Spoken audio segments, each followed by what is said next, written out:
اللہ اللہ اللہ اللہ اللہ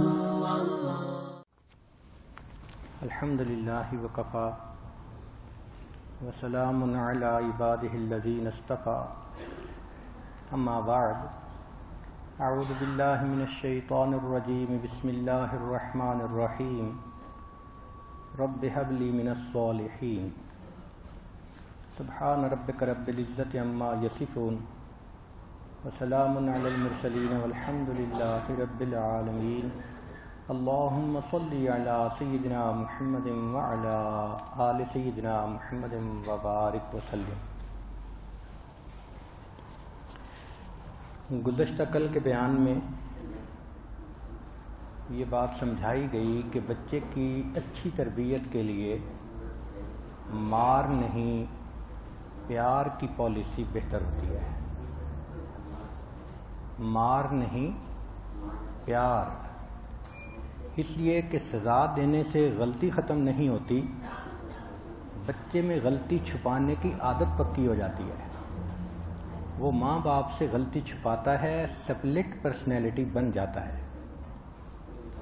سزا دینے سے بچہ محتاط نہیں ہوتا، نہیں، سزا دینے سے بچہ محتاط ہو جاتا ہے، وہ دیانتدار نہیں بنتا۔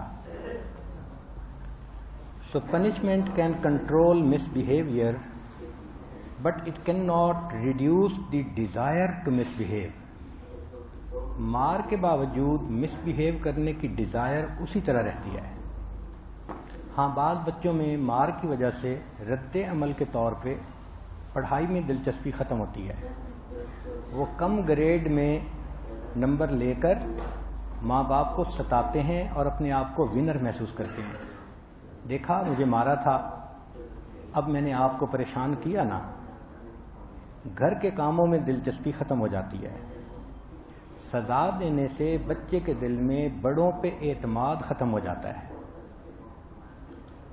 کچھ عادتیں بھی پیدا ہو جاتی ہیں، ناخن کاٹنا، برے خواب دیکھنا، رات میں پیشاب نکل جانا، بچے کو نیند میں مشکل ہونا، بچے کے اوپر ڈپریشن کی کنڈیشن ہونا، سر درد ہونا، یہ تمام سمپٹم مار کی وجہ سے بچے کے اندر آ جاتے ہیں۔ نبی علیہ الصلوۃ والسلام نے پیار سے بچے کو پرورش کرنے کی تعلیم دی۔ آج کا ٹاپک ہے بچے کی تعلیم و تربیت۔ یہ سلسلہ پڑھنے کا بچپن سے شروع ہوتا ہے اور موت تک جاری رہتا ہے۔ قربان جائیں محبوب خدا صلی اللہ علیہ وسلم کی تعلیمات پر کہ 1400 سال پہلے آپ نے بتلا دیا، اطلب العلم من المہد الی اللحد، علم حاصل کرو پنگھوڑے سے لے کر قبر میں جانے تک۔ چنانچہ تعلیم پانا بچے کا بنیادی حق ہے۔ 1959 میں UN میں ایک ریزولوشن پاس کیا گیا جس میں یہ کہا گیا کہ ابتدائی تعلیم کا ملنا ہر بچے کا بیسک رائٹ ہے۔ اور غور کیجئے کہ نبی علیہ السلام نے 1400 سال پہلے بتلا دیا کہ طلب العلم فریضۃ علی کل مسلم و مسلمہ۔ تعلیم کا مقصد کیا ہے؟ تعلیم کا مقصد ہے بچے کے دل میں علم کی محبت ڈال دینا، علم کی جستجو، تھرسٹ آف نالج اس کے اندر ڈال دینا۔ جس بچے کے دل میں تھرسٹ آف نالج پڑ گئی، گویا اس کو تعلیم بنیادی مل گئی۔ والدین کا کردار اتنا ہے کہ وہ بچے کے اندر تھرسٹ آف نالج پیدا کر دیں، بچے کے لیے تعلیم کو محبوب بنائیں۔ ماں باپ بچے کے ساتھ جو وقت گزارتے ہیں وہ بھی انفارمل ایجوکیشن کا وقت ہوتا ہے۔ ماں بچے کو جو گھر میں پڑھاتی ہے وہ بھی انفارمل ایجوکیشن کا حصہ ہوتا ہے۔ اس ایجوکیشن میں ٹیچر کا کردار کیا ہے؟ ٹیچر ایک فیسیلیٹیٹر ہوتا ہے، موٹیویٹر ہوتا ہے، تاکہ بچہ شوق کے ساتھ علم کو حاصل کر سکے۔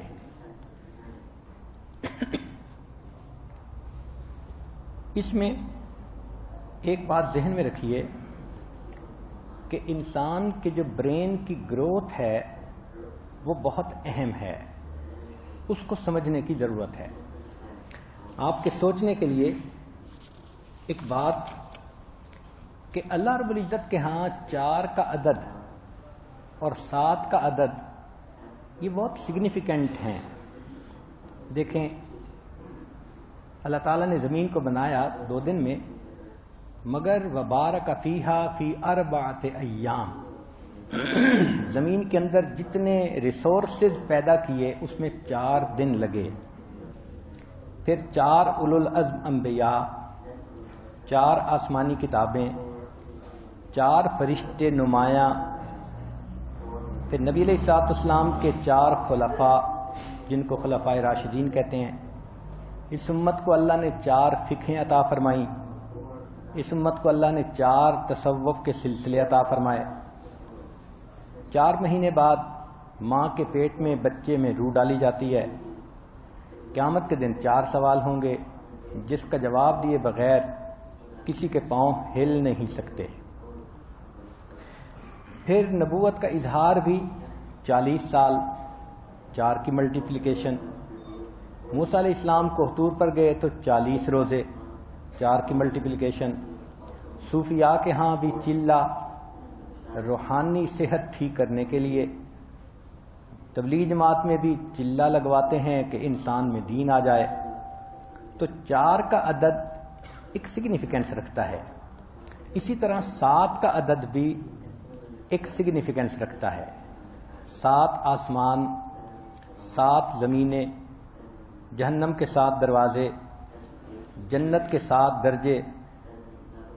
اگر چاند کا ردم دیکھیں تو 2 ملٹیپلائڈ بائی 7، 14 دن، ہر 14 دن کے بعد 14ویں کا چاند بنتا ہے، تو یہ لیونر ردم کہلاتا ہے۔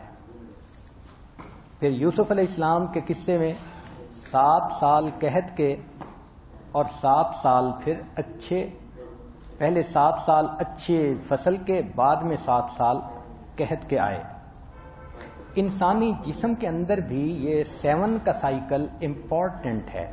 وہ کیسے کہ پیدا ہونے سے لے کے 7 سال تک بچے کی جو میموری ہے وہ اسٹیبلش ہونے کا ٹائم ہے۔ پھر 7 سے لے کے 14 سال تک یہ جوانی کی طرف بڑھنے کا پیریڈ ہے۔ 7 سال سے لے کے 21 سال تک بھرپور جوانی کا ٹائم ہے۔ پھر اگلے 7 سال میں 28 سال کے بعد انسانی جسم میں ہڈیوں کی گروتھ رک جاتی ہے۔ پھر یہ 7 کا سائیکل چلتا رہتا ہے، حتیٰ کہ جب 7 مرتبہ یہ سائیکل زندگی میں پورا ہوتا ہے تو عورت کے جسم میں جو ریپروڈکشن کی صلاحیت ہے وہ ختم ہو جاتی ہے۔ اس کو مینوپاز پیریڈ کہتے ہیں۔ یہ 50 میں جا کے 49 میں ہوتا ہے۔ سائنسدانوں نے دریافت کیا کہ ہر 7 سال میں انسان کے جسم میں کینسر ہونے کے چانسز ڈبل ہوتے جاتے ہیں۔ یعنی پہلے 7 سال میں 1 ہے، اگلے 7 سال میں ڈبل ہو جائیں گے، اگلے 7 سال میں اس سے ڈبل ہو جائیں گے، تو یہ چانسز بڑھتے رہتے ہیں۔ حتیٰ کہ جب 9 مرتبہ 7 کا سائیکل زندگی میں پورا ہوتا ہے تو یہ میموری لاس کا ٹائم شروع ہو جاتا ہے، 63 سال۔ اور آپ حیران ہوں گے کہ نبی علیہ الصلوۃ والسلام کو اللہ رب العزت نے 63 سال کی عمر میں اپنے پاس بلا لیا تاکہ بعد میں آنے والا کوئی یہ اعتراض نہ کر سکے کہ وہ عمر کے ایسے حصے میں پہنچ گئے تھے جب انسان بھول کا مریض بن جاتا ہے، لہذا ان کی باتوں میں کچھ کمزوری ہے۔ عیب کی عمر آنے سے پہلے اللہ نے اپنے پیارے حبیب صلی اللہ علیہ وسلم کو اپنے پاس بلا لیا۔ پھر ایک اور سائیکل 7 کا ہو جائے تو جو 70 کی عمر ہے یہ انسان کی ایوریج عمر ہے اس امت کی۔ نبی علیہ السلام نے فرمایا میری امت کی عمریں بین 70 و 60، 60-70 کے درمیان۔ تو یہ 7 کا سائیکل انسان کی زندگی میں بہت اہم ہے۔ خاص طور پر جو پہلے 7 سال ہیں وہ بڑے اہم ہیں. عورتیں اس چیز کو بہت توجہ سے سنیں کہ بچہ جب پیدا ہوتا ہے تو اس کے برین کی گروتھ فزیکلی تو ہوتی ہے مگر میچورٹی نہیں ہوتی. وہ میچورٹی 7 سال میں جا کر آتی ہے. اب بچپن سے لے کے برتھ سے لے کے 2 سال تک کا جو پیریڈ ہے اس میں انسان کے ذہن میں صرف پرماننٹ میموری کام کر رہی ہوتی ہے. تو بچہ جو دیکھتا ہے جو سنتا ہے اس کی پرماننٹ میموری کا حصہ بن جاتا ہے. اس کو آپ کمپیوٹر کی مثال سے سمجھیں. کمپیوٹر میں میموری 2 طرح کی ہوتی ہے. ایک کو ریم کہتے ہیں رینڈم ایکسیس میموری, ایک کو روم کہتے ہیں ریڈ اونلی میموری. وہ جو روم ہوتی ہے وہ پرماننٹ ہوتی ہے. چنانچہ انسان کا دماغ ابتدا میں بچپن میں صرف اس کے اندر روم ہوتی ہے. جو آ رہی ہے پرماننٹ میموری کا حصہ بن رہی ہے. جو انفارمیشن آ رہی ہے وہ انفارمیشن بچے کے ذہن میں ساری عمر رہتی ہے. اسی کو کہتے ہیں کہ بچپن کی باتیں انسان کو 55 میں بھی نہیں بھولتی, کہ وہ پرماننٹ میموری میں چلی جاتی ہیں. پھر جب بچہ گرو کرتا ہے تو 7 ایئر میں جا کے اس کے اندر ریم کی میموری بلٹ اپ ہو جاتی ہے اور بچے کے اندر اتنی میچورٹی آ جاتی ہے, سچ اور جھوٹ میں فرق کر سکتا ہے, اچھے برے میں تمیز کر سکتا ہے. اب جو انفارمیشن آتی ہے وہ پہلے ریم میں آتی ہے, بچہ اس کو پروسیس کرتا ہے, اس کے بعد وہ اس کی پرماننٹ میموری میں جاتی ہے. تو جب تک بچے کے اندر ریم ڈیولپ نہیں ہو جاتی بچے کا ایکسپوئر غلط چیزوں کے سامنے بہت نقصان دہ ہوتا ہے. اس لیے سائنسدانوں نے یہ چیز دریافت کی کہ 2 سال سے پہلے بچے کے سامنے سکرین نہیں لانی چاہیے, چاہے کمپیوٹر کی ہو, چاہے آئی پیڈ کی ہو, چاہے سیل فون کی ہو. کیوں کہ بچہ کارٹون دیکھتا ہے, ان کو لڑتے دیکھتا ہے, تو لڑنا اس کی فطرت بن جاتی ہے. جس طرح کارٹون میں الٹے سیدھے بولتے ہیں اس طرح بولنا اس کی فطرت بن جاتی ہے. اب ماں باپ ابتدا میں غلطی خود کرتے ہیں, بعد میں کہتے ہیں یہ بچہ ہماری بات سمجھتا نہیں. بھئی آپ نے اس کو شروع میں سمجھایا کیا ہے؟ روش ان روش آؤٹ. جب گند بھرے گا تو گند ہی باہر نکلے گا. اس لیے حد الوسع کوشش کریں کہ 2 سال کی عمر تک تو بچہ سکرین دیکھے ہی نہ, یا جتنا کم سے کم دیکھے. یہ نہیں کہ ماں مصروف ہے فون پہ اور بچے کو وہ سکرین پہ بٹھا دیتی ہے اور بچہ 6 گھنٹے بیٹھا ہوا ہے. 0 سے 2 سال تک کی عمر وہ بہت اہم ہے کہ بچے کے فلٹر ابھی اسٹیبلش نہیں ہوتے. جو آتا ہے بچے کے ذہن میں پرماننٹ میموری بن جاتا ہے. پھر اس کے بعد 2 سے لے کے 5 سال تک کی عمر یہ بچے کے اندر اس کے فلٹر ڈیولپ ہونے کی عمر ہے. اس میں بچے کو ماں پڑھائے مگر جو باہر کا انٹریکشن ہے اس سے حد الوسع بچائے. چونکہ یہ بچہ جائے گا اسکول میں اور وہاں جا کر دوسرے بچوں سے گالیاں سنے گا, بری باتیں سنے گا, گانے سنے گا, کیا کیا سنے گا, تو یہ فلٹر تو کر نہیں سکتا, لہذا وہ گند بھی بھر جائے گا. اسی لیے سائنسدانوں نے اس بات پر ریسرچ کی کہ بچے کے پڑھنے کی صحیح عمر کیا ہے. تو انہوں نے دیکھا کہ 5 سال سے لے کے 7 سال کے درمیان اتنے فلٹر سٹرونگ ہو جاتے ہیں کہ بچہ دوسرے بچوں کے ساتھ انڈیپینڈنٹلی انٹریکٹ کر سکتا ہے. لیکن اس پر جرمنی کے اندر کوئی 3000 بچوں پر ایکسپیریمنٹ کیا گیا تو پتہ یہ چلا کہ جن بچوں کو 5 سال میں پڑھنا ڈالا گیا اور کچھ بچوں کو 7 سال میں پڑھنا ڈالا گیا تو 20 سال کی عمر میں جا کے 5 سال پڑھنے والے بچے وہ پیچھے رہ گئے تھے میموری کے اعتبار سے. 7 سال والے بچے ان سے بہت بہتر پرفارم کرتے تھے. تو آج سائنس پروو کر رہی ہے کہ اچھی عمر جو پڑھائی کی ہے وہ 7 سال ہے. تاہم 5 سال سے بھی اگر شروع کر دیں تو بھی ٹھیک ہے. ایک نئی مصیبت آ گئی ہے, اس کو ارلی لرننگ کہتے ہیں. ماں تو کہتی ہے بچہ پیدا ہو کوئی مجھ سے لے جائے پڑھانے کے لیے، میری جان چھوٹے. اور جو تعلیمی ادارے ہیں انہوں نے بھی پیسے بنانے کے لیے ایسے ایسے کورسز شروع کر دیے کہ بس پہلے 7 سال کا بچہ پڑھنا شروع کرتا تھا، پھر 5 سال کا ہو گیا، پھر 4 سال کا، پھر 3 سال کا، اب تو 2 سال کے بچے کو پڑھنے بھیجتے ہیں. بلکہ مجھے حیرانی ہوتی ہے کہ ہمارے ملک میں ایک ایسا بھی اسکول کھلا ہے انگلش میڈیم کہ پیدائش سے پہلے بچے کا نام جا کے رجسٹر کرواتی ہیں. برتھ کے بعد اگر جائیں تو بچے کو لائن میں لگنا پڑتا ہے. تو یہ جتنا ارلی لرننگ کے نام پہ ہے یہ صرف کمائی کا معاملہ ہے، ورنہ بچہ اس قابل نہیں ہوتا. اس کی ریزن کیا ہے کہ بچہ جب سٹریس کنڈیشن میں آ جاتا ہے تو برین کی گروتھ اس کی ریٹارڈ ہو جاتی ہے، سلو ہو جاتی ہے. اب 3 سال کے بچے کو ٹھنڈی کے موسم میں صبح صبح ماں اٹھا کے بھیج رہی ہے، وہ رو رہا ہے نہیں جانا نہیں جانا، تو ہم اپنا دل تو خوش کر رہے ہیں لیکن بچے کے برین پہ کیا پروسیس ہے وہ ہمارے اختیار میں تو نہیں ہے.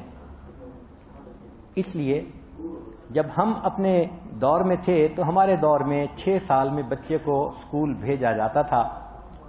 ہم خود بھی بڑے بڑے ہو گئے تھے اور لوگ کہتے تھے کہ جی آنٹیاں کہتی تھیں اب بیٹا بڑا ہو گیا اسکول بھیج دو، امی کہتی تھی اچھا اگلے سال بھیج دیں گی.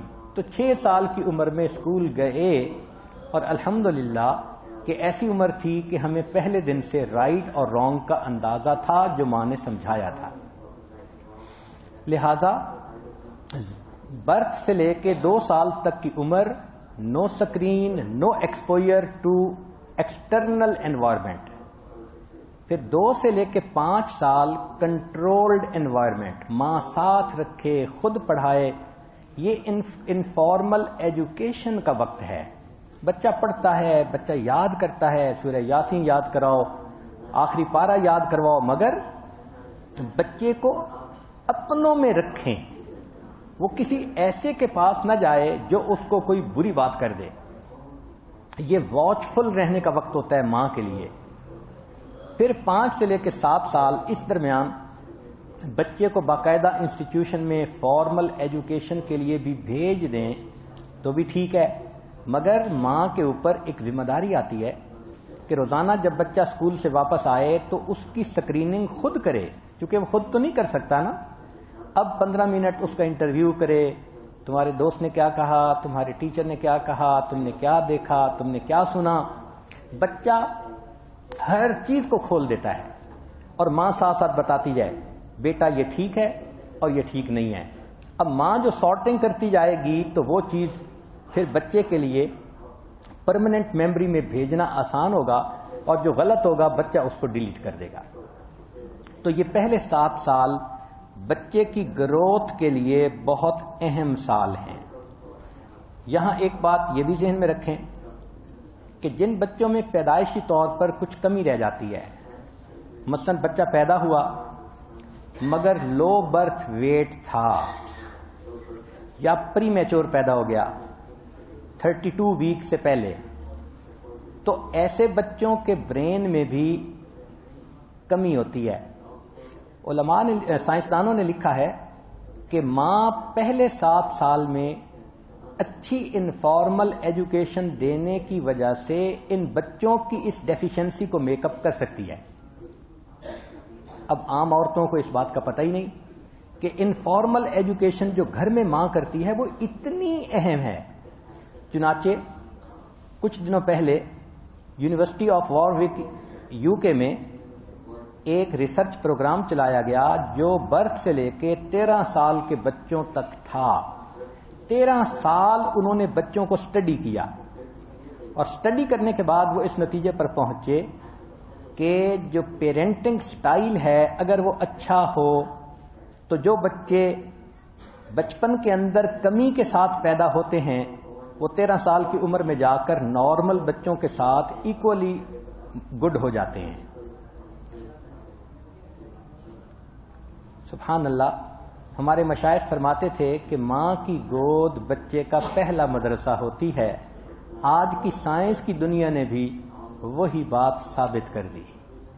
ہمارے گھروں میں عورتیں انفارمل ایجوکیشن کی اہمیت کو تھوڑا سمجھتی ہیں، جتنا سمجھنا چاہیے اتنا نہیں سمجھتی.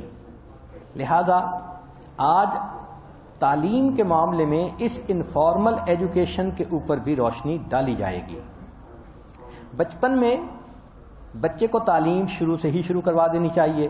مثال کے طور پہ بچہ جب خود بیٹھ سکے بغیر سہارے کے اور سن سکے تو ماں کو چاہیے کہ اس کے سامنے کتاب کی ریڈنگ کرنی شروع کر دے. بچہ سمجھتا ہے اور اس کے اندر کتاب کی محبت پیدا ہوتی ہے.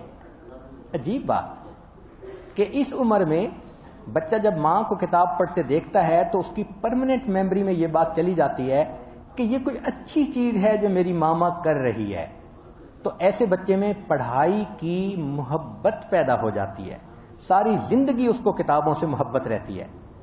چنانچہ ہارورڈ میں 13 سال کی اسٹڈی کی گئی بائی بسٹر وائٹ کے ذریعے سے، تو اس نتیجے پر 13 سال کی ریسرچ کے بعد پہنچے کہ family informal education is better in childhood than formal education. یعنی اسکولوں میں بھیج کے ٹیچر سے پڑھانے کی بجائے ابتدائی سالوں میں ماں جو گھر میں پڑھاتی ہے وہ زیادہ بہتر ہوتی ہے. ماں کو چاہیے کہ ہر روز کتاب پڑھ کر سنائے، جانوروں کی تصویر دکھانا، ان کے نام بتانا، ABC پڑھ کے سنانا، پھلوں کی تصویر دکھانا، ان کے نام پڑھ کے سنانا.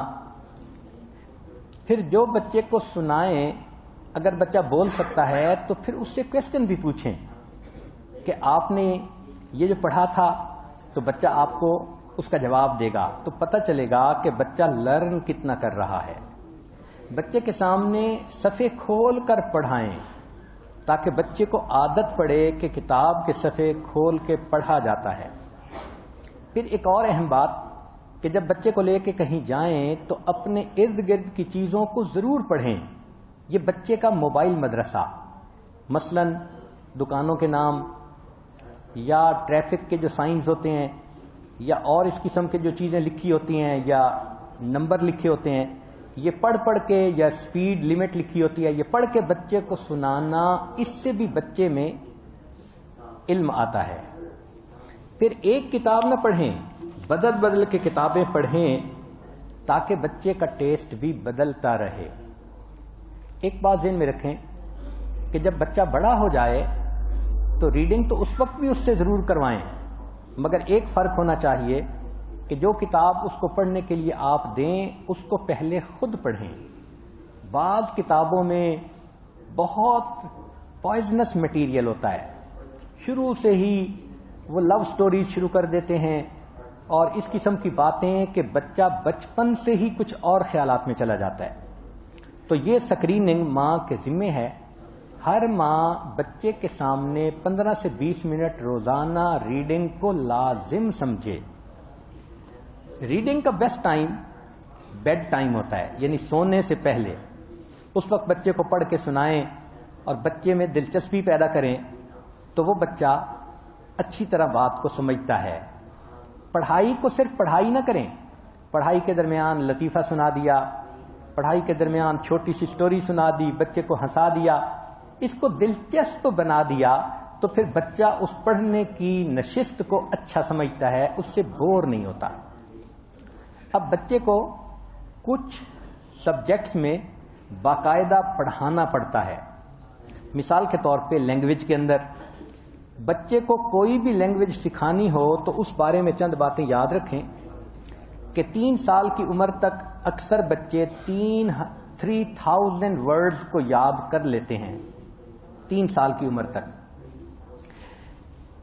ہارورڈ کی ایک ریسرچ پروفیسر تھی کیتھرین، اس نے کئی سالوں کی ریسرچ کے بعد یہ نتیجہ نکالا کہ جب ماں بچے کو نئے الفاظ سکھاتی ہے تو اس لفظ کے ساتھ بچے نئے آئیڈیاز اور کنسیپٹ خود بخود سیکھ لیتے ہیں. تو اس لیے ماں زیادہ سے زیادہ انفارمیشن دے بچے کو. مثال کے طور پہ آپ گروسری سٹور گئیں تو اب بچے کو بتائیں یہ بریڈ ہے، پھر بتائیں کہ بریڈ جو ہے یہ کاربوہائیڈریٹس ہوتی ہے. آپ کو نہیں اندازہ، چھوٹی عمر میں بچے یہ نام یاد کر لیں گے. پھر اس کو کہیں دیکھیں یہ چکن ہے اور چکن پولٹری کہلاتا ہے. زو میں لے گئیں تو بتائیں کہ میمل اور ریپٹائل ان میں کیا فرق ہوتا ہے. تو جہاں جہاں جا رہی ہیں آپ بچے کو زیادہ سے زیادہ انفارمیشن کا لیول بڑھاتی چلی جائیں، بچہ پک کرتا چلا جاتا ہے. بچے کو ابتدا میں چھوٹے الفاظ کہلوائیں، بولنے کا موقع دیں. کوئی لفظ غلط بولے، فکرہ غلط بولے تو اس کو شرمندہ نہ کریں، اس فکرے کو ٹھیک کر دیں. اگر وہ بلو کو بالو کر رہا ہے تو بچہ ہے، بار بار شرمندہ کرنے کی ضرورت نہیں ہے. تھوڑا بڑا ہوگا تو وہ اپنے ایکسنٹ کو خود ٹھیک کر لے گا. بچوں کے بارے میں یہ بتایا گیا کہ بہت ابتدا میں ان کے سامنے ایک لینگویج سیکھنی چاہیے تو بچہ جلدی بولتا ہے. اگر ایکسپوئر ٹو 2 لینگویج ہو تو بچے کے بولنے میں ریٹارڈیشن ہو جاتی ہے. جب 3 سال کا بچہ ہو جائے تو 3 سال کا بچہ ایک وقت میں 3 زبانیں سیکھ سکتا ہے. گجراتی بھی سیکھ سکتا ہے، اردو بھی سیکھ سکتا ہے، انگلش بھی سیکھ سکتا ہے. ریسرچ نے یہ ثابت کیا، research has shown that bilingual are creative thinkers, کہ جو بچے 2 زبانیں بولتے ہیں وہ کریٹو تھنکر ہوتے ہیں، ان کی سوچ بہتر ہوتی ہے. تاہم یہ اصول ہے کہ جو زبان آپ بچے کو سکھانا چاہتی ہیں، surround the baby in that language. خود بھی بولیں، بیبی بھی وہی بولے، قریب کے لوگ بھی وہی بولیں. اس کو کہتے ہیں لینگویج امرشن پروگرام، کہ جب آپ ایسے ماحول میں بچے کو ڈال دیں کہ چاروں طرف ایک لینگویج ہوئے تو بچہ آسانی سے سیکھ جاتا ہے. سائنس سے یہ ثابت ہوا کہ 2 سالہ بچہ اسپیچ پیٹرن کو سیکھ سکتا ہے. یعنی اگر 2 سال کے بعد بچے کو ہم قرات سکھانا چاہیں تو وہ قرات بھی سیکھ سکتا ہے. اور عجیب بات ہے کہ ویسٹرن کنٹریز میں جن بچوں کی میلوڈیس وائس ہوتی ہے ان کو 3 سال کی عمر سے سنگر بنانا شروع کر دیتے ہیں، اس کی باقاعدہ ان کو تعلیم دینا شروع کر دیتے ہیں. بچے کے لیے ایک لرننگ انوائرمنٹ کا گھر میں بنانا وہ بہت ضروری ہے. بچہ دوسروں کی گفتگو سے بھی بہت سیکھتا ہے. ایک وقت میں آپ بچے کو 2 لینگویج سکھا سکتی ہیں آفٹر 3 ایئرز، مگر اس کو بتائیں کہ دیکھو اچھا اردو میں کہتے ہیں، گڈ انگلش میں کہتے ہیں. تو اس سے کیا ہوگا کہ وہ بچہ آسانی سے 2 لینگویجز بھی سیکھ جائے گا. اور اگر بچہ ذرا بڑا ہو رہا ہے تو اس کے لیے اس کو کچھ سنا دیں تو اس سے بچے کا ایکسنٹ اور بہتر ہوتا ہے. جیسے آسٹریلین عورت باربرا نے جو لیٹر ساؤنڈ ہیں اس کے بارے میں کچھ بتایا ہوا ہے. Do you know the letter sound, they will help you learn to read. تو ایپل ایپل آ اس طرح. لیکن حالات ایسے ہیں کہ لگتا ہے کہ آج کے اس کمپیوٹر دور کی دنیا میں بچے ایپل سے الفابیٹ نہیں سیکھیں گے. ان کے الفابیٹ ہی لگتا ہے نئے ہوں گے. یہ سیکھیں گے اے سے ایپل فون، بی سے بلوٹوتھ، سی سے چیٹنگ، ڈی سے ڈاؤن لوڈ، ای سے ای میل، ایف سے فیس بک، جی سے گوگل، ایچ سے ہاٹ میل، آئی سے آئی پیڈ، جے سے جاوا، کے سے کنگسٹن، ایل سے لیپ ٹاپ، ایم سے میسج، این سے نوکیا، او سے آؤٹ لک، پی سے پرنٹ، کیو سے کوئک ٹائم، آر سے ریم، ایس سے اسکائپ اور ٹی سے ٹچ اسکرین، یو سے یو ایس بی، وی سے ویسٹا، ڈبلیو سے وائی فائی اور ایکس سے ایکس پی اور وائی سے یوٹیوب اور زیڈ سے زیم نیٹ. تو یہ نیٹ کا زمانہ ہے. ہم بات کسی اور طرح کر رہے ہوتے ہیں، بچے اپنے ذہن کے حساب سے کچھ اور سوچتے ہیں. لیول کا بڑا ڈفرنس ہوتا ہے.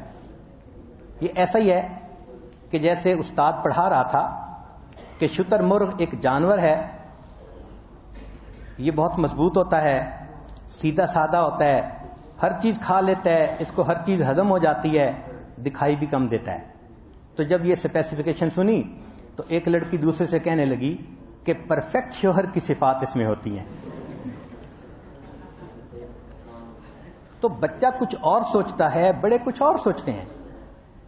چنانچہ 10ویں کلاس کے بچوں کو استاد نے ایک فقرہ دیا. ٹیچر نے کہا کہ کمپلیٹ دی سینٹینس. کیا سینٹینس تھا؟ Early to bed early to rise. تو بچے نے کیا سینٹینس کمپلیٹ کیا کہ this man has no interest in his wife.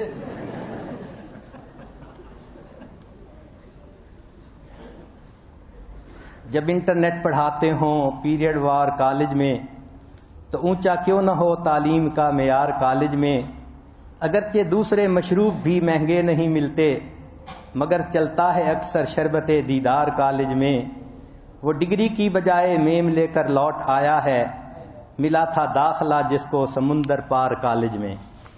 تو آج کے ماحول کی وجہ سے بچوں کا ٹریک سے ہٹ جانا یہ بہت آسان ہو گیا ہے. اب ماں کی ذمہ داری بڑھ گئی, باپ کی ذمہ داری بڑھ گئی کہ وہ بچے کو بچپن میں ایسے ماحول میں رکھیں کہ غلط انفارمیشن ان کے دماغ میں نہ جا سکیں. نیکسٹ ہے میتھمیٹکس میں, اس میں مہارت پیدا کرنا بچے کے اندر. ذرا غور کیجئے کہ میتھمیٹکس ہمارے چاروں طرف ہے. ہم بولتے ہوئے کہتے ہیں how much, how long, how many, how big, یہ سب میتھمیٹکس ہے. عام طور پر 3 سال سے پہلے بچے گنتی 10-20 تک آرام سے سیکھ سکتے ہیں. آج کے دور میں میتھمیٹکس کو پڑھنے کی اہمیت زیادہ ہے, لہذا بچے کو ٹوائز ایسے لے کر دیں کہ جس سے بچے کو آپ گنتی سکھا سکیں, میئرمنٹ سکھا سکیں, کمپیریزن سکھا سکیں, شیپ سکھا سکیں. اس کو کہتے ہیں ایجوٹینمنٹ, کہ ایجوکیشن تھرو انٹرٹینمنٹ. بچہ کھیل بھی رہا ہوتا ہے, لرن بھی کر رہا ہوتا ہے. پھر خاص طور پر جب دسترخوان لگانا ہوتا ہے, کھانے کا وقت ہوتا ہے, وہ بچے کے حساب سیکھنے کا بہترین وقت ہوتا ہے. بچے کو ساتھ رکھیں, اس کو دیکھو, 1 نائف, 2 کانٹے, 6 چمچ, 10 پلیٹیں, سیڑھی چڑھتے ہوئے کہیں دیکھو ہم نے اتنی سیڑھیاں چڑھ لیں. سنیک آئٹم رکھے تو گنو بچہ کتنے سنیک آئٹم ہیں, اچھا کتنے مہمان آئے. بچے کو ٹرائینگل, سرکل اور سکوئر اس کی پہچان اپنے ارد گرد کی چیزوں سے کروائیں. عورتیں جو کچن میں کھانا بناتی ہیں وہ تو سائنس اور میتھ کی ہی ایکٹیویٹی ہوتی ہے, اس لیے فرینچ لوگ اپنے چھوٹے بچوں کو کچن میں اپنے ساتھ رکھتے ہیں, ان کو چھوٹی چھوٹی باتیں بتاتے رہتے ہیں, اسائنمنٹ دیتے رہتے ہیں. بچہ سائنس اور میتھ سیکھتا رہتا ہے. مثلا اس چیز کی اتنی میجرمنٹ کر کے دو, میں نے اس کو فلاں جگہ ڈالنا ہے. بچے کو کہا کہ فریج سے اتنی چیز لے کے آؤ, تو آپ دیکھیں گی کہ بچہ بہت جلدی میجرمنٹ, کاؤنٹنگ یہ چیزیں سیکھ جائے گا. اور ماشاءاللہ بعض عورتیں تو اتنا وقت کچن میں گزارتی ہیں کہ ان کا ایڈریس ہی کچن ہوتا ہے. میتھمیٹکس میں کہاں سے شروع کریں اس کے لیے سن لیجئے کہ ایک تو ماں کھیل کے ذریعے سے بچوں کو میتھمیٹکس پڑھائے. پھر اگر اس سے اوپر جانا ہے تو ایک پروگرام ہے ریز کڈز. اس میں بچے پلے کے ذریعے سے پلے بیسڈ میتھمیٹکس سیکھتے ہیں. تو ابتدا میں بچے کو اس سے بھی فائدہ ہو سکتا ہے. پھر اس کے بعد اگر بچے کو میتھمیٹکس میں اور آگے بڑھانا ہے تو خان اکیڈمی کا ایک پروگرام ہے. یہ ایک پاکستانی لڑکا تھا جس نے اپنے کزن کو سبجیکٹ پڑھانا تھا, تو اس کے لیے اس نے نوٹس بنائے, پھر اس کو ویڈیوز کے ذریعے ایکسپلین کیا. But it became a wonderful program. یہ یوٹیوب پہ فری اویلیبل ہوتا ہے, ہر مضمون پہ ہے. ویب سائٹ کا نام ہے khanacademy.com. اگر اس سے بھی اوپر کرنا ہے بچے کو تو ایک جاپنیز پروگرام ہے برین او برین. یہ ایڈوانس لرننگ کے لیے اور اسکل ڈیولپمنٹ کے لیے بہت اچھا پروگرام ہے, مگر بچے کی ایج 5 to 15 کے لیے یہ ہے. اس میں ہول برین ڈیولپمنٹ سکھاتے ہیں.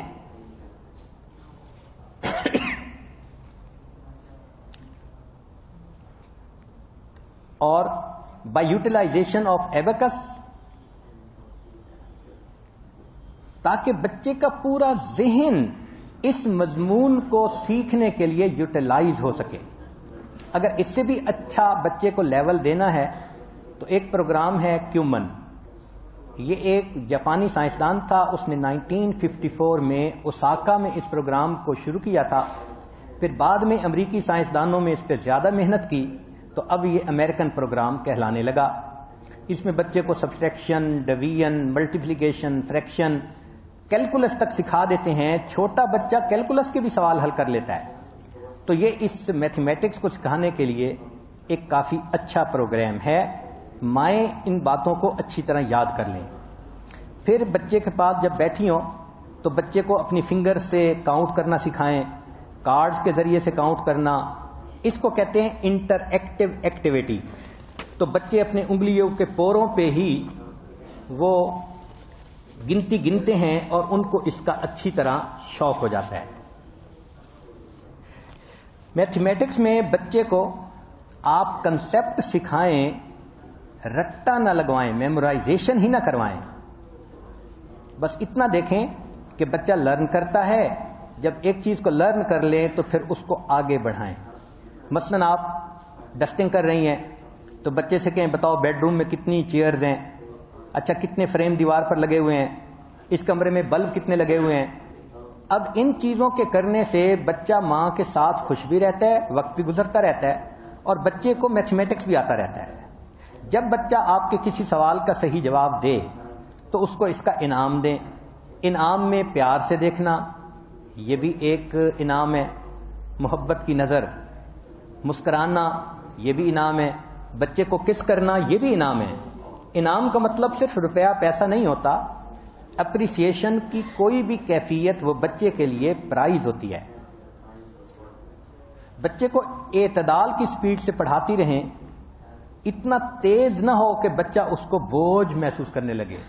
ہاں پڑھانے میں اسٹیڈی ہونا چاہیے. آپ سفر میں بھی جائیں تو باوجود سفر کے 15 سے 20 منٹ نکال کے بچے کے ساتھ ایک ریڈنگ کی نشست ضرور کرنی چاہیے.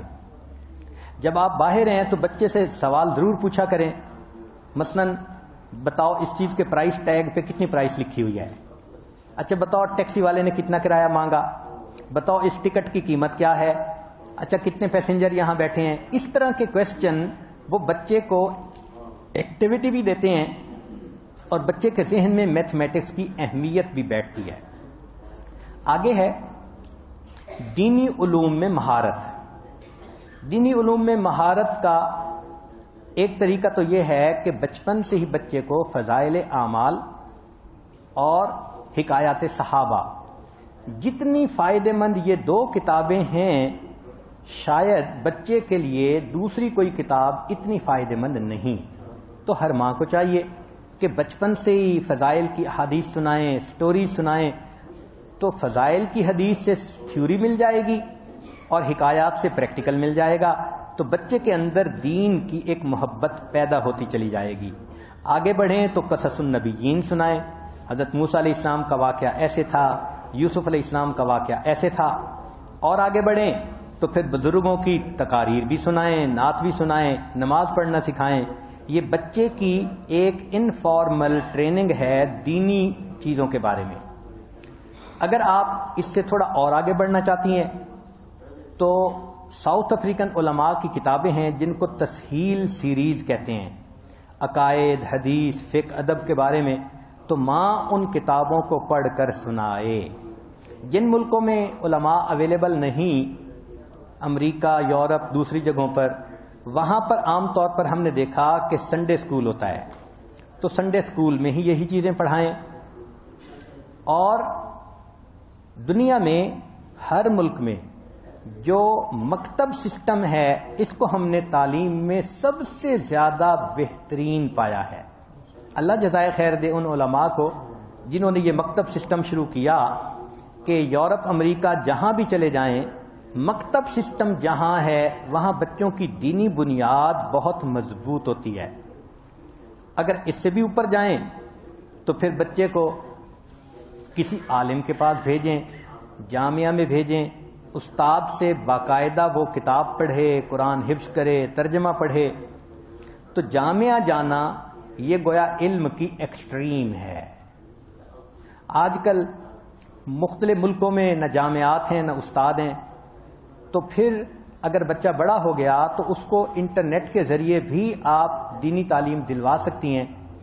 جیسے بہت سارے پروگرام ہیں، المعلم ہے، علم اسینشل ہے، اس طرح کے پروگرام جو صحیح علماء نے شروع کیے ہوئے ہیں اور وہ انٹرنیٹ پہ بھی بچے کو اچھا پڑھا سکتے ہیں.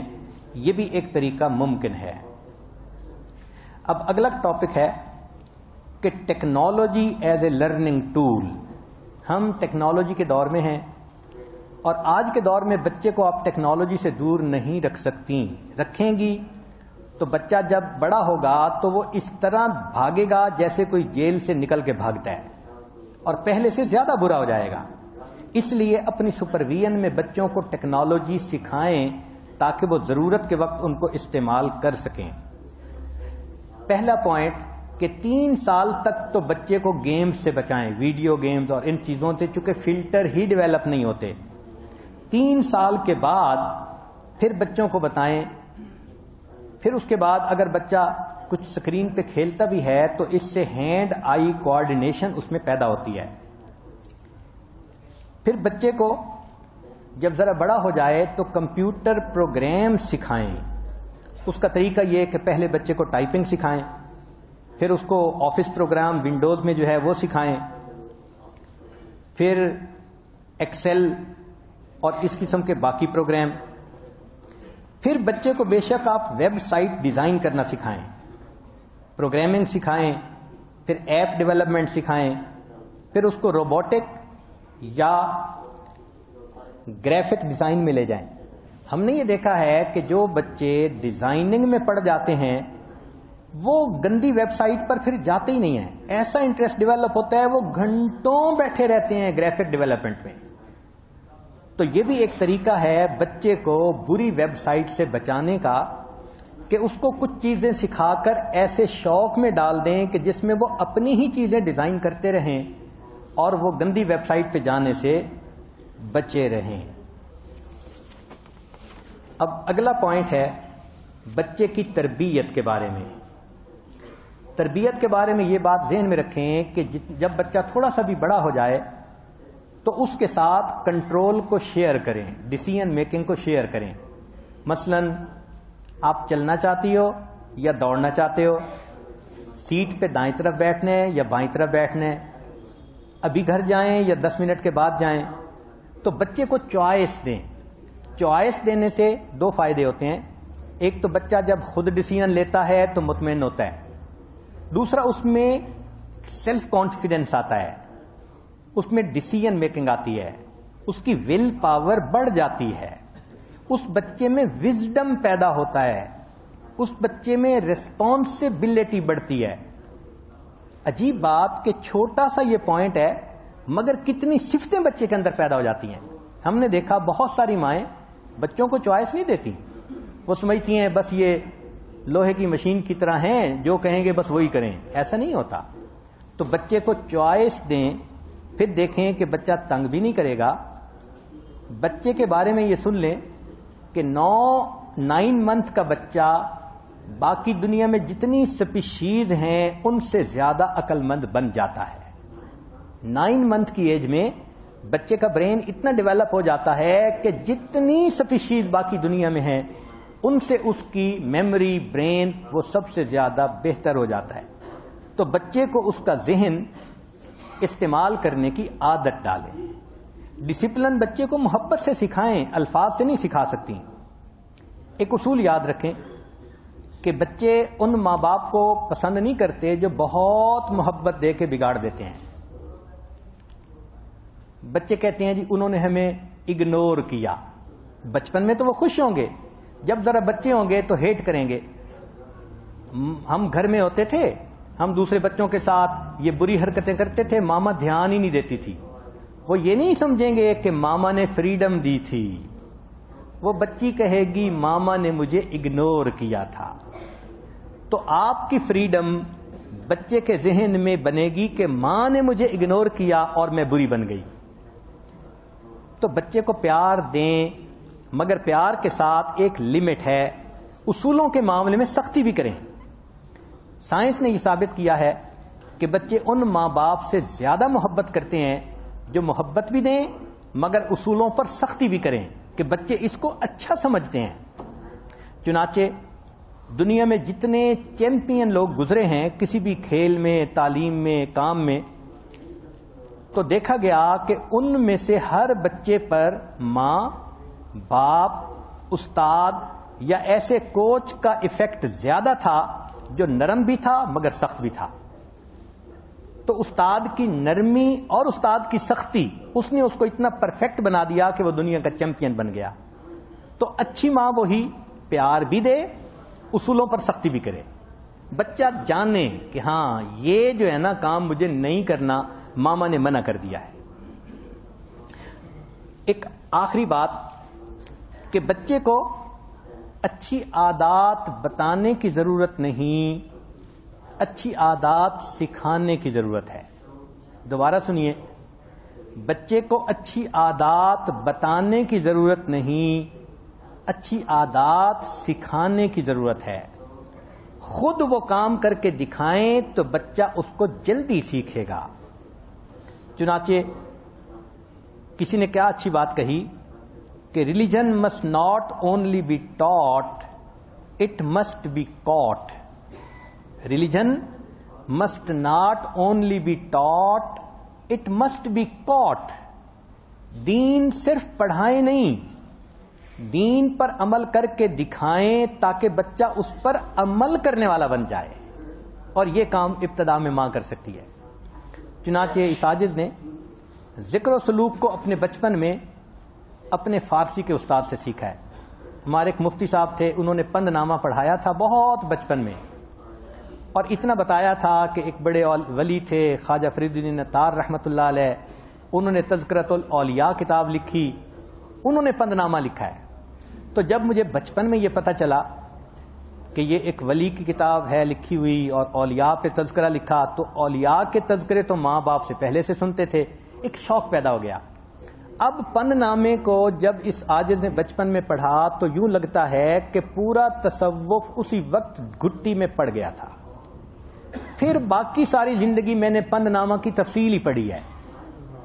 پھر اس کو جب میں نے اپنے ماں باپ کی زندگی میں دیکھا تو پریکٹیکل اس تصوف کا وہاں دیکھا. اب آپ کو کچھ مثالیں دیتے ہیں تاکہ بات اچھی طرح سمجھ آ جائیں کہ اس عاجز نے اپنی والدہ سے بہت باتیں سیکھیں. ان میں سے 3 باتیں: دنیا سے بے رغبتی،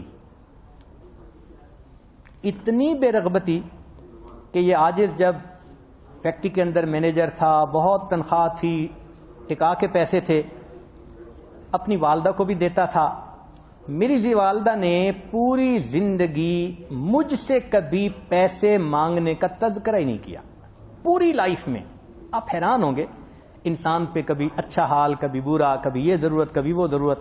میں نے اپنی پوری لائف میں اپنی والدہ کی زبان سے یہ نہیں سنا بیٹا مجھے یہ چاہیے، مجھے اتنی ضرورت ہے. جو میں جا کے ان کی جیب میں ڈال دیتا تھا والدہ میرے سامنے گنتی بھی نہیں تھی.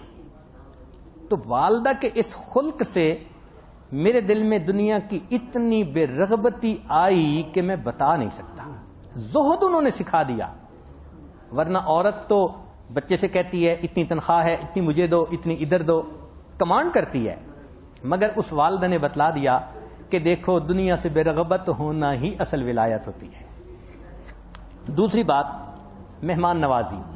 والدہ اتنی مہمان نواز تھیں کہ ہم حیران ہوتے تھے. حتیٰ کہ مہمان آتے تھے تو گھر کا کھانا جو پکا ہوا ہوتا تھا سارا ان کو کھلا دیتی تھیں اور بچوں کے لیے بعد میں دوبارہ پھر پکاتی تھیں، اور ہمیں اشارے کرتی تھیں کہ خبردار آپ میں سے کسی نے بات نہیں کرنی، آپ ایک کمرے میں جا کے بیٹھ جاؤ، مہمانوں کو احساس بھی نہ ہو کہ یہ بچوں کے لیے کھانا بنایا گیا تھا. تو مہمان نوازی کی انتہا دیکھی. مجھے آج بھی یاد ہے، میری عمر اس وقت کوئی 2 سال 2.5 سال ہوگی. مجھ سے ایک بڑی بہن ہے، ان کی عمر مجھ سے کوئی 2 سال زیادہ تھی، 4 سال ہوگی. ایک سردیوں کی رات تھی اور اچانک ہمارے کچھ واقف لوگ تھے دیہات میں، ان کا کوئی بندہ جس کو کہ کوئی ہارٹ اٹیک ہوا یا کیا ہوا، اور وہ اس بندے کو لے کر شہر آ گئے. اب جب چلے تو ماشاءاللہ کوئی 25-30 بندے ساتھ تھے ان کے، مرد عورتیں. اچانک دروازہ کھٹکھٹایا گیا، بڑے بھائی باہر نکلے تو پتہ چلا کہ جی واقف لوگ ہیں، 25-30 مہمان آ گئے ہیں. اب ہر گھر میں 25-30 بندوں کو سلانے کا انتظام تو نہیں ہوتا، مگر والدہ صاحبہ نے اسی وقت سب کو مختلف کمروں میں بیڈ لگا کر دیے، بستر لگا کر دیے. جو بچوں کے پاس بستر تھے وہ بھی ان کو دے دیے. اور میری بڑی بہن کی شادی کے لیے جہیز امی نے بنایا تھا، جہیز کے نئی رضائیاں، نئے کمبل، نئی چیزیں وہ بھی ان کو اٹھا کے دے دی. اب ہم حیران ہو کے دیکھ رہے تھے کہ مہمانوں کو چاہیے تھا انفارم کرتے، مہمان دیکھتے رات کا وقت جانے کا ہے یا نہیں. ہمارے ذہن میں سوال پیدا ہو رہے تھے. اور امی تھیں کہ بس مہمان آ گئے، ان کو جلدی سلاؤ، ان کو جلدی کرو. امی نے سارے گھر کے بستر، کمبل، چادر ان 25-30 مرد عورتوں کو دے کے جب سلا دیا تو میں اور میری بہن ہم دونوں ایک جگہ بیٹھے ہوئے سردی سے ٹھٹر رہے تھے. امی آئی اور کہنے لگی بچوں تم بھی اب لیٹ جاؤ. تو امی نے ہمیں لٹا دیا. تو گھر میں گندم کی بوری پڑی تھی جس میں گندم تھی اور وہ خالی تھی، تو امی نے وہ بوری اٹھا کر ہم دونوں کے اوپر ڈال دی. ہم نے سردی کی وہ رات خالی بوری جو گندم کی ہوتی ہے، جیوٹ بیگ، اس کے اندر سو کر گزاری. مگر ماں نے سکھا دیا بیٹا مہمان نوازی کس کو کہتے ہیں. پھر اپنے نیک عملوں کو چھپانا ماں سے سیکھا. والدہ کی عجیب عادت تھی، ان کے ہاتھ میں جو ہوتا تھا وہ اس کو کسی نہ کسی ضرورت مند کو دیتی تھیں. یہ ان کا ہابی تھا. ہمیں پتہ بھی نہیں ہوتا تھا کس کس کو دیتی ہیں. لیکن ان کی وفات کے بعد 2 واقعات جو سامنے آئے اس سے حیرت ہوئی کہ کس طرح وہ اپنے عملوں کو چھپاتی تھیں. پہلا واقعہ کہ ان کی وفات کے کوئی 1 ہفتے کے بعد ایک عورت آئی اور گھر میں آ کر وہ میری بہن کے سامنے بہت روئی. اور پھر اس نے یہ واقعہ سنایا. کہنے لگی کہ میں ایک مرتبہ آپ کی امی کے پاس دعا کروانے کے لیے آئی کہ میرا خامن مجھے خرچہ نہیں دیتا، یہ نہیں کرتا، تنگ کرتا ہے، ستا مارتا ہے. تو امی نے دعا بھی کر دی. پھر اس کے بعد انہوں نے ہر مہینے مجھے کچھ خرچے کے پیسے بھی دینے شروع کر دیے. تم میرے لیے بیٹی کی مانند ہو، مائیں بیٹی کو پیسے دیتی ہیں، کوئی ایسی بات نہیں، تم کسی کو مت بتاؤ، بس آ جانا مجھ سے لے جانا. تو آپ کی امی مجھے ہر مہینے وہ کچھ نہ کچھ خرچہ دیتی تھیں جس سے کہ میری پاکٹ منی چلتی رہتی تھی. کہنے لگی کہ ایک مرتبہ میں ایسی کاموں میں الجھی کہ میں آپ کی امی کے پاس جا ہی نہیں سکی. تو آپ کی امی بھی نہیں آ سکتی تھیں، فاصلہ تھا. قدرتاً میری بہن وہ آپ کی امی کے پاس دعا کروانے گئیں. تو دعا کروانے کے بعد آپ کی امی نے اس کو پیسے دیے اور کہا کہ یہ تمہاری بہن کے پیسے مجھے دینے تھے، میں پہلے دے نہیں سکی، معذرت کر دینا اور بہن کو پہنچا دینا. بہن آئی اور اس نے آ کے مجھے پیسے دیے. بھائی تمہارے پیسے انہوں نے دینے تھے، وہ معذرت بھی کر رہی تھی کہ دیر ہو گئی، لے لو. کہنے لگی میں سوچتی رہی کہ میرے پیسے تو نہیں دینے تھے. پھر جب میں نیکسٹ ٹائم ملی تو میں نے کہا کہ اماں آپ نے مجھے یہ کیسے پیسے بھیجے، میرا تو قرضہ نہیں دینا تھا. تو والدہ نے کہا دیکھو وہ آپ کی بہن ہے، اگر میں اس کو کہتی کہ میں تمہاری بہن کو دیتی ہوں تو اس کی نظر میں تمہاری شخصیت جو تھی وہ ہلکی ہوتی. تو میں نے یوں کہہ دیا کہ میں نے پیسے دینے تھے تاکہ تمہاری بہن سمجھے کہ یہ قرض ہے جو میں تمہاری بہن کو واپس لوٹا رہی ہوں. نیکی بھی کی مگر ایسی طریقے سے کہ پتہ بھی نہ دوسرے بندے کو چلے. اور دوسرا واقعہ مجھے میری بڑی بہن نے بتایا کہ امی آخری علالت بیماری کی حالت میں تھیں. اس وقت ذرا پیدل چلتی تھیں تو سانس چڑھ جاتا تھا، بڑھاپا تھا، عمر بھی بہت زیادہ ہو چکی تھی. تو امی ایک محلے دار عورت کا نام لیتی تھیں کہ وہ اتنے دن ہو گئے کبھی اس کا حال کا پتہ نہیں چلا، پتہ نہیں کس حال میں ہے. مجھ سے پوچھتی تھیں تمہیں کبھی ملی؟ تو میں نے کہا نہیں مجھے کبھی نہیں ملی. اچانک ایک دن میں آ رہی تھی راستے میں تو مجھے وہ عورت مل گئی. تو میں نے اسے کہا کہ میری والدہ تو تمہیں یاد کرتی ہے. اس نے کہا جی ہمارا کرایہ کا مکان تھا، میں نے بدل لیا، اب میں فلاں جگہ پر ہوں. میں نے گھر آ کے امی کو بتایا کہ امی وہ مجھے مل گئی تھی، اگر آپ مجھے بتائیں کچھ اس کو دینا ہے یا کرنا ہے تو بتا دیں. امی نے کہا نہیں بس میں اس کو ملنا چاہتی ہوں. پھر دوسرے دن امی کہنے لگی کہ مجھے اس کی طرف لے جاؤ. اب بتائیں اس بڑھاپے میں، اس بیماری میں بیٹی اپنی والدہ کو سہارا دیتی ہے اور والدہ چلتی ہے اور راستے میں 3 جگہ بیٹھنا بھی پڑا، کمزوری، بیماری، تھکاوٹ کی وجہ سے۔ اس مشقت کے ساتھ امی وہاں پہنچی، اس سے حال پوچھا، اور 1 منٹ کے اندر امی نے کس طرح اس کو پیسے دیے مجھے نہیں پتا چلا، مگر میں یہ سمجھی کہ امی نے صرف حال پوچھا، واپس آ گئی۔ جب والدہ کی وفات ہوئی تو وہ عورت مجھے ملنے کے لیے آئی اور کہنے لگی تمہاری امی جو مجھے ملنے آئی تھیں انہوں نے مجھے چپکے سے کچھ پیسے پکڑا دیے تھے۔ اپنی بیٹی تھی، اس کو پیسے دے کے بھیج سکتی تھیں، مگر انہوں نے یہ سنا ہوا تھا کہ جو نیکی خفیہ رکھی جاتی ہے اس نامہ اعمال کا اجر ہی کچھ اور ہوتا ہے۔ تو یہ چیزیں ماں باپ سے بچے سیکھتے ہیں۔ آپ بھی اگر اپنے بچے کی اچھی تربیت کرنا چاہتی ہیں تو بچے کے سامنے پریکٹیکلی یہ کام کریں، ایسے طریقے سے کریں کہ یہ بچے کے پرماننٹ میموری کا حصہ بن جائیں۔ پھر یہ بچہ بڑا ہو کر امام غزالی کا جانشین بنے گا، امام رازی کا جانشین بنے گا، رومی اور جامی کے اثرات اس کی شخصیت میں نظر آئیں گے۔ اللہ تعالی ہمیں بچوں کو اچھی تعلیم، اچھی تربیت دینے کی توفیق عطا فرمائے۔ وآخر دعوانا ان الحمد للہ رب العالمین۔ تھوڑی دیر مراقبہ کر لیجئے، آنکھوں کو بند کر لیجئے، سر کو جھکا لیجئے، دنیا اور جو کچھ دنیا میں ہے اس سے ہٹ کٹ کے اللہ رب العزت کی یاد میں ڈوب جائیے۔ دل مغموم کو مسرور کر دے، دل بے نور کو پر نور کر دے،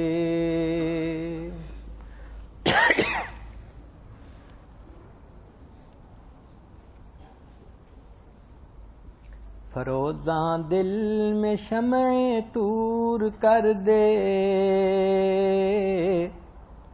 یہ گوشہ نور سے معمور کر دے، ہے میری گھات میں خود نفس میرا، خدایا اس کو بے مقدور کر دے، میرا ظاہر سنور جائے الہی، میرے باطن کی ظلمت دور کر دے، مئے وحدت پلا مخمور کر دے، محبت کے نشے میں چور کر دے۔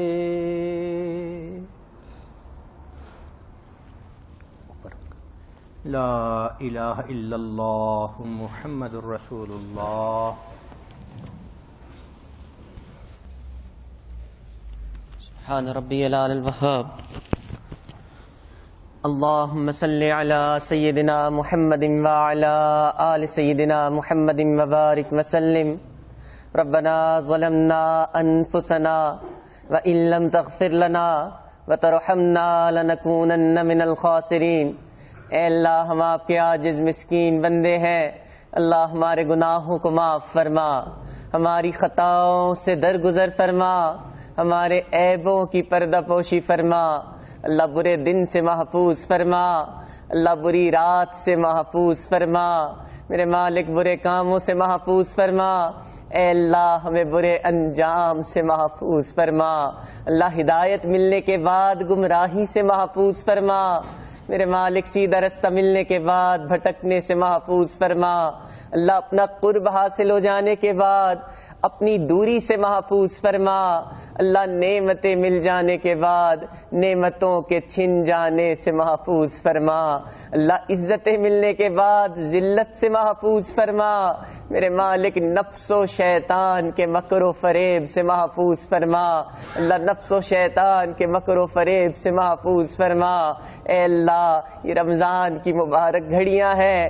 اے اللہ جمعے کا روز ہے، اللہ اس مبارک گھڑیوں میں ہمارے اٹھے ہوئے ہاتھوں کو قبول فرما، اے اللہ ان مبارک گھڑیوں میں ہمارے دلوں کی اے اللہ پاکی نصیب فرما، اے اللہ ان مبارک گھڑیوں میں میرے مالک ہمارے گناہوں کو معاف فرما۔ اللہ آپ کے محبوب نے فرمایا رمضان کی ہر رات میں لاکھوں لوگوں کی مغفرت کے فیصلے ہوتے ہیں، اے اللہ آج کی اس رات میں ہماری بھی مغفرت کے فیصلے فرما، اے اللہ اپنے کرم کے فیصلے فرما، اے اللہ اپنی رحمت کا معاملہ فرما، اللہ اس رحمت کے مہینے میں ہمارے اوپر بھی اپنی رحمت کی نگاہ فرما، اے اللہ آپ کے محبوب نے فرمایا روزے دار جب دعاؤں کے لیے ہاتھ اٹھاتا ہے فرشتوں کی جماعتیں آمین کہہ رہی ہوتی ہیں، میرے مالک ہم آپ کو آپ کے ان فرشتوں کی آمین کا واسطہ دیتے ہیں، اللہ ہمارے حال پر بھی رحم فرما، اے اللہ ہم تیرے لٹے ہوئے بندے ہیں، اللہ کبھی شیطان نے ہمیں لوٹا تو کبھی ہماری خواہشات نے ہمیں لوٹا، اے اللہ لٹ لٹ کے یہاں آئے ہیں، اللہ ہم نے تو دنیا داروں کو دیکھا کہ جب لٹے پٹوئے کو دیکھتے ہیں تو اس پہ رحم کھا جاتے ہیں، اے اللہ آپ تو سب سے بڑھ کر رحم کرنے والے ہیں، اللہ ہم لٹے ہوں پر رحم کی نگاہ فرما دیجئے، اللہ ایک مرتبہ رحمت کی نگاہ ڈال دیجئے، اے اللہ تیری ایک نگاہ کی بات ہے، میری زندگی کا سوال ہے، اللہ رحمت کا معاملہ فرما، میرے مالک اٹھے ہوئے ہاتھوں کی لاج فرما، اللہ اٹھے ہوئے ہاتھوں کی لاج فرما، اے اللہ جیسا آپ ہمیں دیکھنا چاہتے ہیں میرے مالک ہمیں ویسا بننے کی توفیق نصیب فرما، اللہ جس طرح آپ ہم سے راضی ہوتے ہیں میرے مالک ہمیں ویسا بننے کی توفیق نصیب فرما، اللہ آپ کی رحمت سے اللہ آپ کی شفقت سے ہم اس نیکوں کی بستی میں پہنچ گئے ہیں، میرے مالک ہمیں اب اس بستی میں آنے کے بعد محروم نہ فرما، اللہ اس بستی میں آنے کے بعد محروم نہ فرما، اللہ آپ کے محبوب نے فرمایا کہ وہ زندگی بھر گناہ کرنے والا نیکوں کی بستی کی طرف چل کے جا رہا تھا اور راستے میں موت آ گئی اور آپ نے اس کی مغفرت فرما دی، اللہ آپ نے تو ہمیں اپنے نیکوں میں پہنچا دیا ہے، اے اللہ ہماری مغفرت فرما دیجیے، اللہ مغفرت فرما دیجیے، اے اللہ مغفرت فرما دیجیے، میرے مالک اس جگہ سے ہمیں محروم نہ فرما، اللہ محروم نہ فرما، اللہ اپنی رحمت کی نگاہ فرما، اے اللہ کرم کے فیصلے فرما، اے اللہ ہم تیرے اقراری مجرم ہیں، اپنے گناہوں کا اقرار کرتے ہیں، اللہ ہم نے دن میں بھی گناہ کیے، اللہ راتوں میں بھی گناہ کیے، اللہ چھپ کے بھی گناہ کیے، اللہ محفلوں میں بھی گناہ کیے، میرے مالک اس برکت والے وقت میں اللہ ان برکت والی ہستیوں میں میرے مالک ہمارے گناہوں کو معاف فرما، اللہ ہمارے گناہوں کو معاف فرما، اللہ اگر معاف نہیں بھی کرنا میرے مالک پھر بھی معاف فرما، اللہ پھر بھی معاف فرما، اے اللہ ہمارے حال پر رحمت کی نگاہ فرما، اللہ ہم تو تیرے وہ گناہگار ہیں اللہ رات کو توبہ کرتے ہیں، اللہ صبح توبہ توڑ بیٹھتے ہیں، اللہ صبح توبہ کرتے ہیں رات پھر توڑ بیٹھتے ہیں، اللہ ابھی بیان سنتے ہیں اور توبہ کرتے ہیں پھر وہی کر رہے ہوتے ہیں، میرے مالک ہمارے حال پر رحم فرما، اللہ ہمارے حال پر رحم فرما، اللہ ان خوبصورت نصیحتوں کو اپنی زندگی میں لاگو کرنے کی توفیق نصیب فرما، اللہ کب یہ نصیحتیں ہمارے وجود کا حصہ بنیں گی میرے مالک ہمارے حال پر رحم فرما، اللہ کرم کے فیصلے فرما، اے اللہ رحمت کا نزول فرما، اللہ آپ کی رحمت کی نگاہ پڑتی ہے تو اللہ ڈاکوؤں کو سردار کو آپ اپنے اولیاء کا سردار بنا دیتے ہیں، اللہ رحمت کی نگاہ پڑتی ہے تو زندگی بھر زنا کرنے والے کو اے اللہ آپ اس کے دروازے پہ اس کی مغفرت کے فیصلے لکھ دیتے ہیں، اے اللہ ایک رحمت کی نگاہ ہم پہ بھی ڈال دیجئے، اللہ ایک رحمت کی نگاہ ہم پہ بھی ڈال دیجئے، میرے مالک کرم کے فیصلے فرما دیجئے، اے اللہ رحمت کا معاملہ فرما، اللہ اس بندے پہ کوئی حسرت نہیں جو کسی اور در سے خالی ہاتھ اٹھ جائے، اللہ حسرت تو اس پر ہے جو یہاں آیا اور یہاں سے بھی خالی ہاتھ لوٹ گیا، میرے مالک خالی ہاتھ لوٹنے سے محفوظ فرما۔ اللہ یہ دور قریب سے آئے ہیں اللہ، جتنے بھی گناہگار ہیں اللہ آپ کو چاہنے کے لیے آئے ہیں، اللہ آپ کی محبت حاصل کرنے کے لیے آئے ہیں اللہ۔ اس سے بھی بڑھ کے کون محروم ہے کہ جو یہاں آیا اور یہاں سے بھی خالی چلا گیا۔ میرے مالک خالی ہاتھ لوٹنے سے محفوظ فرما۔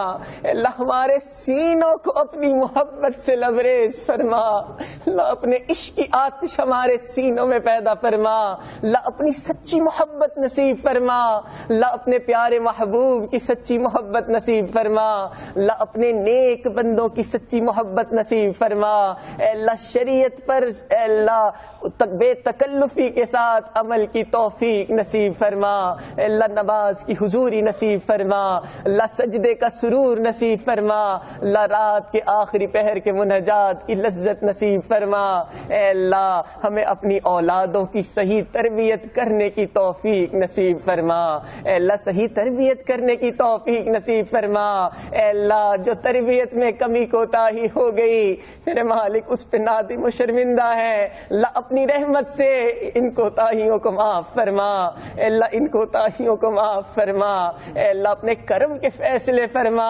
اللہ، اٹھے ہوئے ہاتھوں کی لاج فرما اللہ، اٹھے ہوئے ہاتھوں کی لاج فرما اللہ۔ دور بیٹھی مستورات ان دعاؤں پہ آمین کہہ رہی ہیں میرے مالک، ان کو بھی ان دعاؤں میں شامل فرما اے اللہ۔ دن رات اے اللہ آپ کے سامنے آنسو بہا رہی ہے اے اللہ، دن رات آپ کے سامنے آنسو بہا رہی ہے اللہ، گناہوں پہ توبہ کر رہی ہے میرے مالک، اپنی رحمت کا معاملہ فرما اللہ۔ دنیا داروں کو دیکھا ان کے گھر پہ عورتیں چل کے آ جاتی ہیں، قتل کے مقدمے بھی معاف کر دیتے ہیں اللہ۔ یہ بندیاں آپ کے در پہ چل کے آئی ہیں اللہ، اس کے بدلے اللہ قصوروں کو معاف فرما دیجئے اللہ، اس کی برکت سے ہم سب کے اٹھے ہوئے ہاتھوں کو قبول فرما لیجئے اے اللہ۔ اپنی رحمت کی نگاہ فرما دیجئے اللہ، رحمت کی نگاہ فرما دیجئے اللہ۔ اس برکت والے وقت میں ہمارے لیے خیر کے فیصلے فرما دیجئے اللہ، خیر کے فیصلے فرما دیجئے اے اللہ۔ ہمارے تینوں حرم کی حفاظت فرما اللہ، ہمارے ملک کی حفاظت فرما اے اللہ۔ ہمیں بار بار اپنے گھر کا دیدار نصیب فرما، اپنے پیارے محبوب کے در کی حاضری نصیب فرما اللہ۔ جہاں جہاں مسلمان پریشانی کے عالم میں ہے اللہ، ان کی پریشانیوں کو دور فرما اللہ، اٹکے ہوئے کاموں کا ہونا آسان فرما اللہ، الجھے ہوئے کاموں کو اپنی رحمت سے سلجھا میرے مالک، اپنے کرم کے فیصلے فرما اللہ۔ ہمارے حضرت پر اپنی کروڑوں رحمتیں برکتیں نازل فرما اے اللہ۔ ہم ان کے احسان کا بدلہ کیسے ادا کریں اللہ، ہماری طرف سے انہیں بہترین اجر اور بدلہ نصیب فرما میرے مالک، اپنے کرم کے فیصلے فرما اللہ۔ پورے عالم کو ان کے فیض سے مستفیض فرما میرے مالک، ہم عاجز مسکینوں کو بھی ان کے فیض سے مستفیض فرما میرے مالک۔ ہمارے دلوں کو پاک فرما اللہ، باطنی بیماریوں سے محفوظ فرما اے اللہ۔ ہمیں نیک مسلمان بنا اللہ، نیک مسلمان بنا اے اللہ۔ ہمارے عزیز اقارب، رشتہ دار، مشائخ، اساتذہ، والدین جو بھی اس دنیا سے فوت ہو چکے ہیں اے اللہ، ان سب کی مغفرت فرما اللہ۔ جن کی مغفرت فرما دی اپنے قرب کے اعلیٰ درجات نصیب فرما۔